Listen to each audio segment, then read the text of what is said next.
Salam Indonesia. Anda menyaksikan berita terkini bersama saya Arna Suputra. Pemirsa, menjelang akhir tahun 2021, harga beberapa komoditas bahan pokok di Buleleng mulai naik. Salah satunya cabai rawit. Kini harga cabai rawit mencapai Rp80.000 per kilogram. Padahal hari biasanya di pasar tradisional harga cabai berkisar Rp50.000 sampai Rp75.000 per kilogram.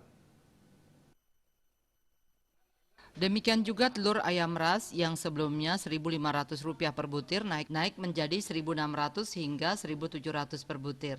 Minyak goreng curah yang sebelumnya Rp18.000 per liter naik menjadi Rp20.000 per liter. Minyak goreng kemasan harganya tetap Rp20.000 per 1 liter. Sedangkan daging ayam ras utuh harganya Rp38.000 per kilogram. Daging babi masih tetap di kisaran Rp100.000 per kilogram. Harga daging sapi juga masih berada di kisaran Rp110.000 tiap kilogram. Meskipun terjadi kenaikan harga, hasil pantauan Dinas Perdagangan, Perindustrian dan Koperasi Usaha Kecil dan Menengah Kabupaten Buleleng menunjukkan stok bahan pokok sejauh ini masih terbilang aman. Kepala Dinas Dagprinkop UKM Buleleng, Dewo Made Sudiarte mengatakan, sejauh ini pihaknya terus memantau harga barang pokok dan ketersediaan stok bahan pokok, terutama mendekati akhir tahun 2021.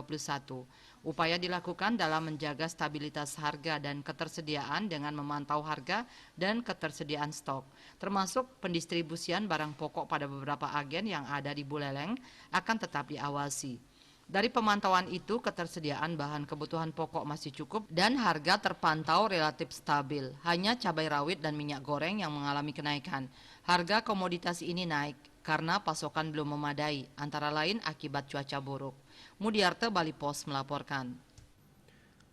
Untuk mencegah penyebaran COVID-19, ingat pesan Ibu selalu terapkan 3M, wajib memakai masker, wajib mencuci tangan, wajib menjaga jarak, serta wajib menghindari kerumunan.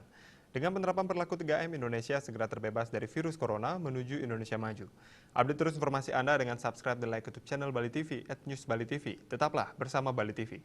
Salam Indonesia.